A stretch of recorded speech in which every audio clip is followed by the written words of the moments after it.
Okay, class, repeat after me. Only female balls matter. One more time, with me. Only female balls matter. There you go. When I say something and it comes down to like Pokemon and cheating or competitive legality, you should be able to not question it too much because I look through it, especially if I just keep saying, you know, Ditto cannot breed Pokeballs. You can only pass down the balls off female Pokemon. If it's something like this, it's going to be true. If I've backed it up with so much information, I don't understand how people are still confused because I've had a lot of comments on this video about the hacked Meowstic that my opponent was using of people trying to justify, oh, the opponent wasn't hacking. He got that Meowstic legitimately because you can breed a Ditto with a Dream Ball from the Dream World, or you can have a male Pokemon hatch like a Meowstic. This isn't how things happen. It's the same reason why world champion Wolfie Glick's Raichu that he has used in videos is not legal. There is no way around it. So let's make this video like the comprehensive Pokeball knowledge breeding cheating guide 101 something. That'd be really cool if I remember to put it in text, and that would like be pretty funny. Either way. So let's go through how all of this works. There's different comments of different things, but all you really need is this Bulbapedia article right here. Now, it's kind of small, but don't worry, guys. Like, it's on the Bulbapedia article. You can look it up yourself. The problem is, like, it just doesn't scale well because the text is so elongated. Either way, starting in Generation 6, the Pokeball of the female Pokemon other than Master Ball and Cherish Ball, which means if you see a Pokemon that was hatched and it has a Cherish Ball or Master Ball, it's illegal. If someone said they bred a Pokemon and it has a Master Ball, they didn't breed it or they manipulated it in an illegal way. So the Pokeball of a female Pokemon will be passed down to the offspring. Male and genderless Pokemon, including Ditto, have no impact on the type of Pokeball inherited. As such, when breeding with male or genderless Pokemon with Ditto, the offspring always has the standard Pokeball. So a male or genderless Pokemon with Ditto, always Pokeball. And the female Pokemon will, with a Ditto, just Ditto doesn't matter. It's going to be the female Pokemon passing down the ball. That's it. It's not that hard to explain, and I've said this in many videos, yet there's still tons of people that don't get it. So there you go. But as for the other things, like I said, people will try to find any way of justifying it like this. You can catch a Pokemon with a Dream Ball and use that exact Pokemon in Worlds. Actually, no you can't, because the rules, you can't have hacked items, you can't have hacked Pokemon. You're not allowed to modify or create Pokemon or items, and modification counts as well. If you breed a Pokemon completely legally, or you catch a Pokemon in the wild legally, and you modify it to become shiny or give it a Pokeball, that is against the Pokemon rules. I don't care how quote-unquote fair it is, it's 100% against the rules. That Pokemon is legal, ineligible for tournament use. So because of cheating, like you would need game modification to be able to obtain a Dream Ball to throw at a Pokemon in the wild or catch a Pokemon to breed with, it just cannot happen. And now we can kind of look at some other ones. And now we get into Oslov Pokemon. Oslov cheats the game super hard. He makes illegal cheated Pokemon and gives them away for effectively views and money. There is nothing legitimate about his Pokemon, and they are not usable in any way. And don't even try to breed with them because that's against the Pokemon rules as well. So just a heads up, don't trust anything from Oslov. And then this guy, so you can breed the Pokeball over by a male. No, we just went over that. That male Pokemon can never pass down the balls, which is again why Wolf's Raichu wasn't legal. And then, or get a Pokemon a Love Ball by Oslov. It's Oslov Mons. People don't know, but Oslov Gen Pokeball or Love Ball Pokemon. Well, Gen. That's it. That's all you need to know. He genned it. It's now illegal. It doesn't count. You can't use it in any way. You can't even breed with it because that's against Pokemon rules. Because in a video, I got a letter from the Pokemon. Well, not a letter, but you know, I submit a question to the Pokemon company to get a response as to the legality of this. And what they've said is that Pokemon that are not obtained through legitimate in-game means are not usable for even breeding. So if you hack two parents, you cannot breed them and make a legitimate Pokemon. The offspring of two illegitimate parents is going to be illegitimate no matter what. And then that means you can't even, like, then people in that video were commenting, oh, what if you breed those Pokemon? Like, what if you breed the offspring? No, the offspring isn't legitimate. So that means that Pokemon you can't breed with anything because that's offspring will be legitimate. You can't go back and say like, oh, it's great-great-grandma suddenly now a legitimate Pokemon. No, it doesn't work that way. It's forever illegitimate. So pretty much the code as to what you should understand when it comes to the Pokemon Company is can it be done through normal in-game means? If it cannot be done through normal in-game means, and that means like no modification, no cheating, it doesn't matter if it can occur in-game.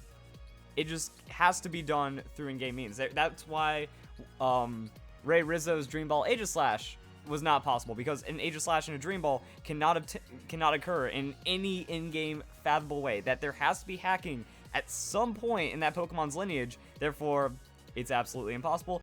Because also there's some confusion from generational trade, that you cannot trade items from 5th generation into 6th generation, and also you cannot even get a Dream Ball. That the Pokemon comes in a Dream Ball, there's no way of obtaining a Dream Ball to throw at wild Pokemon in your black and white game, unless you are modifying the game in some way. So you can't have a Love Ball item to attach to a Pokemon and then Pokebank over to X and Y, because Pokebank makes you get rid of all your items on those Pokemon, that you can't have items transfer over the generations. So there's no way to even obtain a Love Ball or Dream Ball or anything like that, Kurtz Balls, to throw at a Pokemon in 6th generation to make it legal.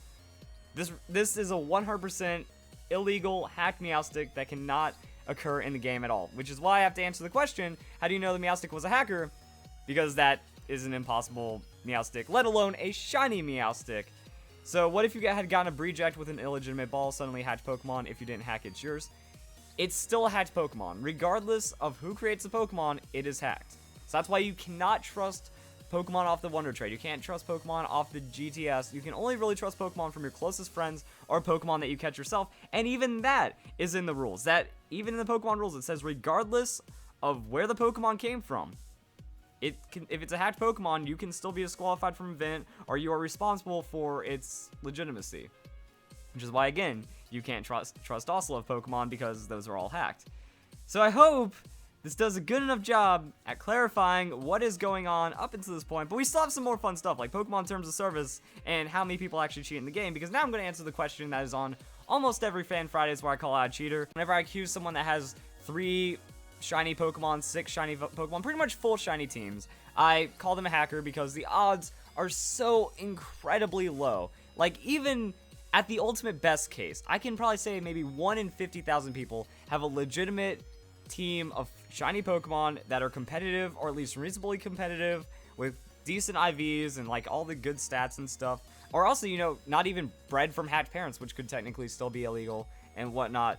The odds are so low because shinies, odds are in the thousands, IVs even in the thousands. Getting multiples or even more insane, and getting up to 6 is pretty much impossible. So 0.01% chance the opponent isn't hacking. How am I in the wrong for calling that out is my question right here. That everyone that says like I'm in the wrong for calling out those hackers or something, those people take a greater risk. Like when you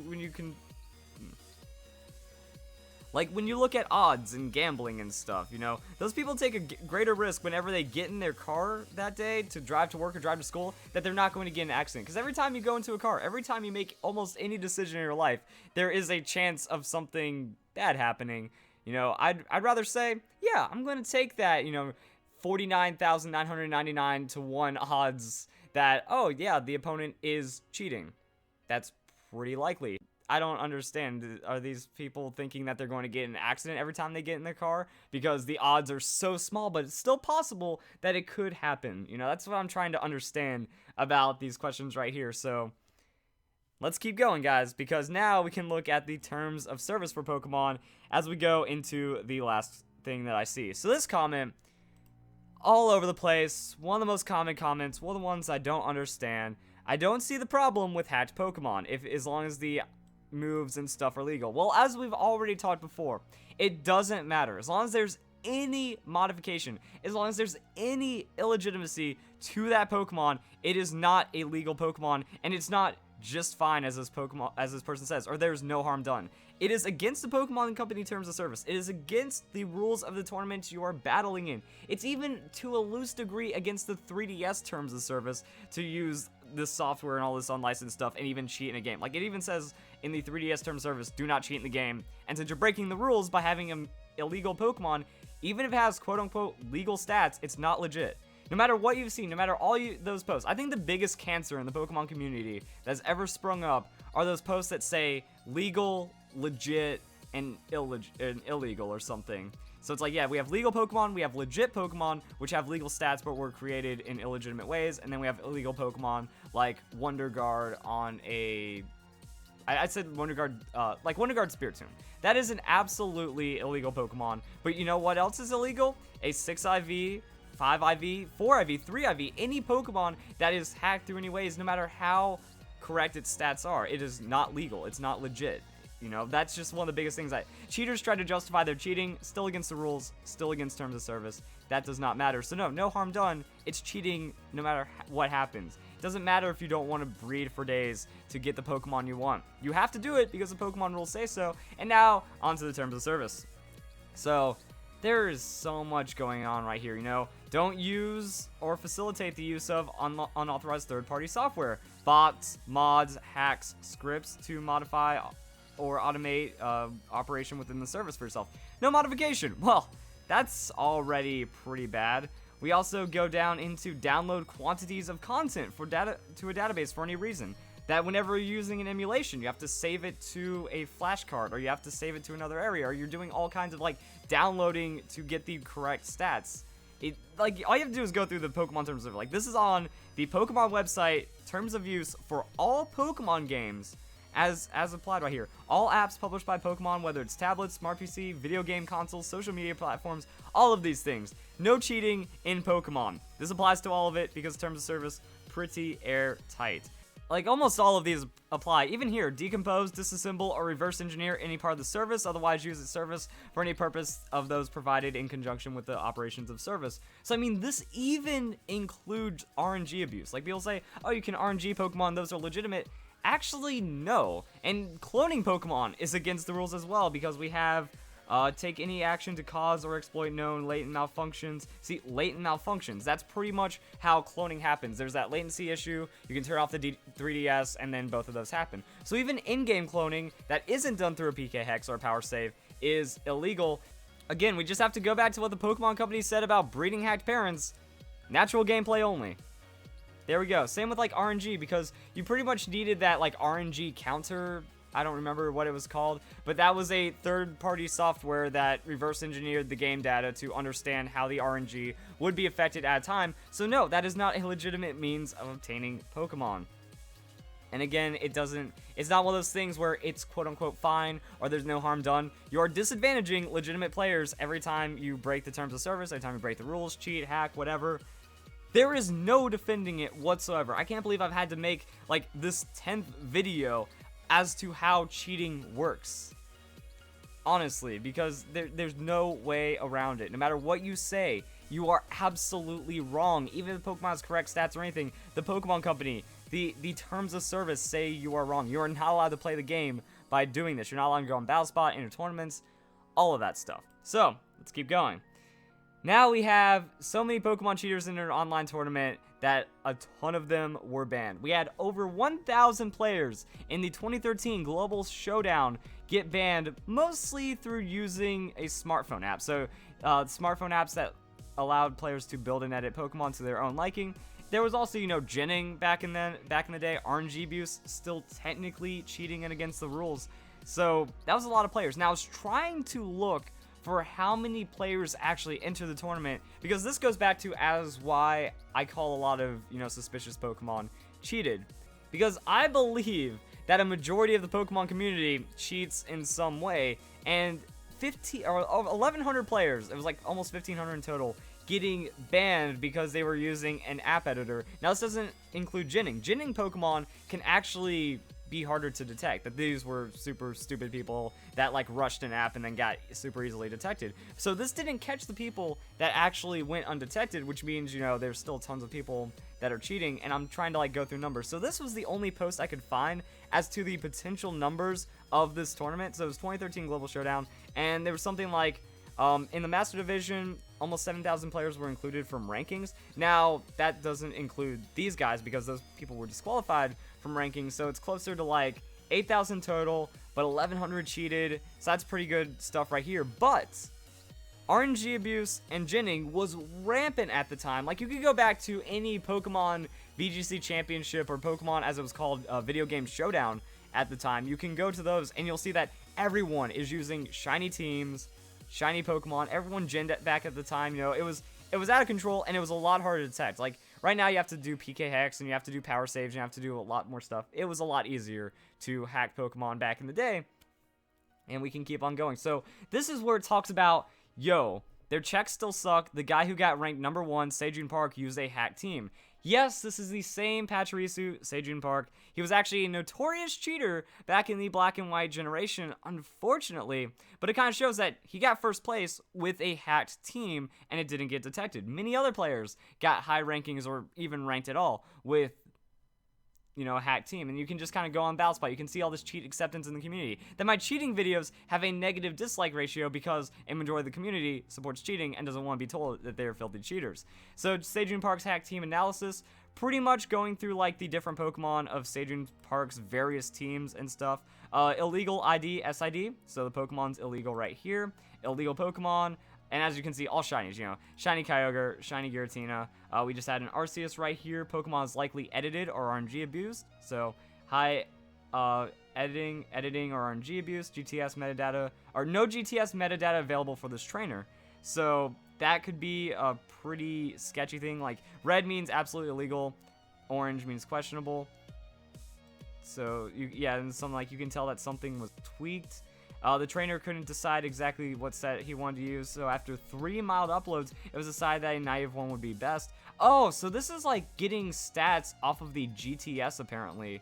Pokemon is likely edited or RNG abused. So by reading data off the GTS of like the ID of Pokemon or shiny IDs of Pokemon, you can kind of track the same exact Pokemon and the same trainers that are being bounced around, and that shows that the Pokemon's nature was most likely edited at some point against rules. But this time it's French. Nothing really wrong with this upload.